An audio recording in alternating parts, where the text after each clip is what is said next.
Masakit ba ang mata mo? Panoorin mong video nito hanggang sa huli. Hi mga idol, ako si Doc Doms, a board-certified ophthalmologist and a retina specialist at pag-usapan natin yan. Pero disclaimer lang po, ang mga videos na ginagawa ko ay for educational purposes only at hindi kapalit ng consultation mo sa eye doctor. Tara, let's discuss. Maraming tao ang kapag nakaramdam ng sakit sa mata ay iisipin lang nila ay pagod lang or puyat lang ito at itutulog lang daw nila ito. Pero ang pananakit ng mata ay pwedeng simple lamang tulad ng panunuyo ng mata o di kaya sakit sa mata na delikado at kailangan gawan kagad ng paraan. Hanggang sa mga seryosong sakit sa mata na hindi dapat binabaliwala. Kaya pag-usapan natin sa video nito ang 10 dahilan kung bakit pwede kang makaramdam ng pananakit ng mata. Una dyan ay yung dry eyes or panunuyo ng mata. Ito ang pinakakaraniwan kung bakit tayo nakakaramdam ng paghapde or parang pananakit ng mata. Kapag masyado kasing tuyo ang mata natin ay hindi nagiging smooth yung pagkurap natin. Nagkakaroon kasi ng friction sa cornea na pwedeng maramdaman ng mata natin. So pwede ka makaramdam ng paghahapde, parang may tumutusok o di kaya parang may buhangin sa loob ng mata. Ito ay napapalala ng edad or aging. Mas madalas ito sa mga babae dahil sa hormonal changes, sa mga exposed sa aircon, electric fan o di kaya hangin lalo na sa mga nagmomotor, at ang pagtitig or matagal na exposure sa mga malalapitang gawain tulad ng pagse-cellphone at computer.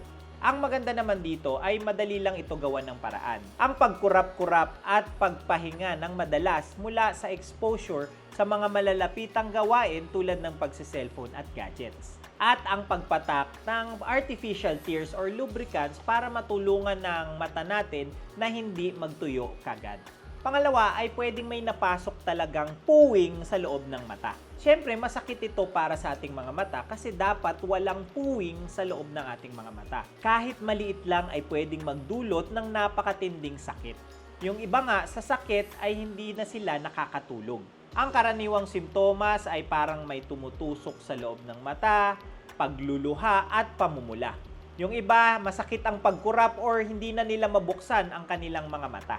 Madalas ito sa mga ang trabaho ay pwedeng matamaan ang kanilang mga mata tulad ng welder at carpenter na hindi nagsusuot ng goggles sa kanilang mga trabaho. Pwede rin ito makita sa mga nagmomotor na pwedeng mapuwing anytime lalo na kung walang proteksyon ang mata.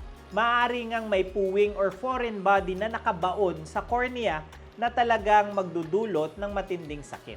Ito ay kailangan matanggal kagad para hindi na mag-lead sa infeksyon at maaari ding itong makabulag. Pangatlo ay corneal abrasion or sugat sa cornea. Maraming pwedeng mag-cause nito. Pwedeng nasundot, natamaan ng kuko, pwedeng natamaan ng papel, sa mga nagko-contact lens, at sa mga mahilig magkusot ng mata. Dahil maraming nerves ang ating cornea, ay mararamdaman talaga kapag nagkaroon ng sugat dito na sobrang makirot na may kasamang pagluluha at pamumula ng mata. Kapag nagkaroon ng gasgas sa cornea, ay pwede itong mapunta sa impeksyon na pwede naman mag-lead sa pamumuti ng kristal na cornea na pwedeng humarang ng permanente sa inyong mga paningin. Ito ay pwedeng mag-cause ng permanenteng pagkabulag. Kaya napaka-importante na kapag nagkaroon ng sugat, ay kailangan mabigyan kaagad ng karampatang gamot at mapacheck sa isang ophthalmologist. Number 4, hindi lang ito gasgas, kundi ulcer na sa cornea. Ito ay mas seryoso na. Pero tulad ng abrasion sa cornea or gasgas sa cornea, ay pwede itong mag-cause ng napakasakit na pakiramdam sa mata na may kasamang pagluluha, pamumula ng mata at mahirap na itong buksan. Again, ito ay emergency na talagang pwedeng mag-lead sa corneal scars at permanente ring pagkabulag. Number 5 ay conjunctivitis or sore eyes. Hindi naman lahat ng sore eyes ay masakit. Pero pwede ka ring makaramdam ng parang mahapde at parang may puwing sa loob ng mata. Pero kadalasan mas nangingibabaw yung pamumula nito, parang may discharge o muta dito, o di kaya ay matinding pagluluha. Pwede rin makaramdam ng matinding pangangati ng mata. Kailangan din itong mapatingin sa ophthalmologist dahil yung ibang sore eyes ay nakakahawa at yung iba naman ay kailangan gamutin kaagad. Dahil maraming klase ng sore eyes at iba-iba ang gamutan natin dito. Number 6 ay uveitis or pamamaga sa loob ng mata.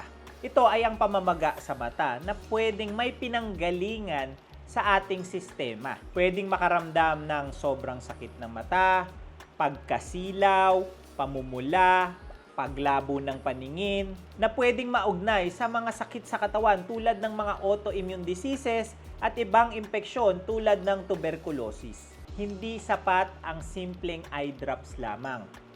Kailangan magamot din kung ano ang nagkukos nito sa ating katawan na naaapektuhan na ang ating mga mata. So, kailangan again mapatingin ito sa isang ophthalmologist. Minsan, dito pa natin nahuhuli na may iba ka na palang sakit sa katawan na kailangan din gamutin.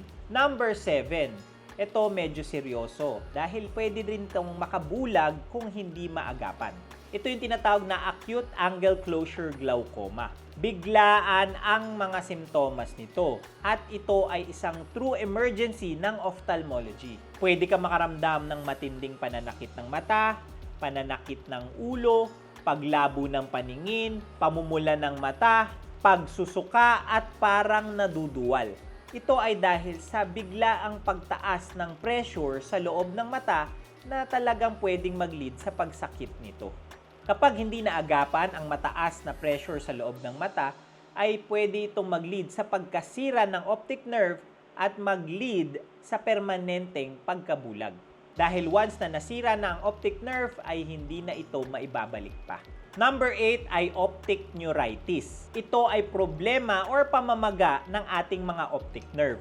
Ang optic nerve ang nagdudugtong ng eyeball papunta sa ating mga utak para makakita tayo ng malinaw. Sa optic neuritis naman, kadalasan ang pananakit ng mata ay kapag ginagalaw ito, doon yun mararamdaman. Pwede rin ito mag-cause ng paglabo ng paningin, maapektuhan ang color vision, at yung pananakit nga ng mata kapag gumagalaw ito. Maraming pwedeng mag-cause ng pamamaga ng optic nerve, pero hindi na natin ito iisa-isahin pa sa video na ito.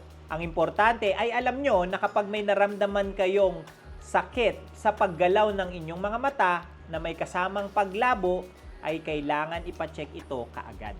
Number 9 ay scleritis or yung pamamaga ng puting parte ng ating eyeball. Mas malalim yung sakit nito na kumpara sa mga sore eyes lamang. Masyado itong masakit na hindi kayang pawalain kahit uminom ka ng pain reliever.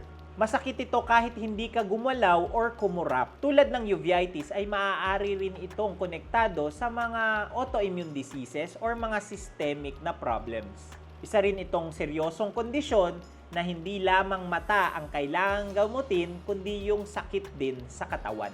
At number 10 ay yung mga sakit na hindi nagaling sa mata. Hindi kasi lahat ng eye pain ay galing sa mata mismo. Pwedeng ito ay migraine, pwedeng sinusitis, pwedeng cluster headache, problem sa mga nerves or neuralgia, o di kaya pati dental problems or problema sa ipin. Na nadadamay lang yung ating mga mata na parang feeling natin mabigat or masakit ito. Kaya mahalaga pa rin na ma-examine talaga ang mata kapag nakaramdam ng pananakit para malaman kung ano ang pinanggalingan nito. So, kapag nakaramdam ng pananakit ng mata, kailan ka nga ba ulit kailangan pumunta sa iyong ophthalmologist? Kapag may mga kasama na itong ibang sintomas tulad ng paglabo ng paningin, may matinding pamumula, merong pagmumuta, pagkasilaw, pagsusuka, matinding pananakit ng ulo, natamaan, nasundot or nasuntok ang mata, o di kaya may chemical na natapon sa inyong mga mata, at kung ikaw ay contact lens user at sumakit ang mata mo, ay kailangan magpa-check up na kagad kayo sa inyong mga ophthalmologist. Ito ay para malaman kagad kung ano ang cause at magawan kagad ng paraan ang mga kailangan magawan ng paraan. Huwag nyo nang sabihin na itutulog nyo lang at mawawala ito at hintayin na lumala pa. Pumunta ka agad sa ophthalmologist para ma-examine ka agad.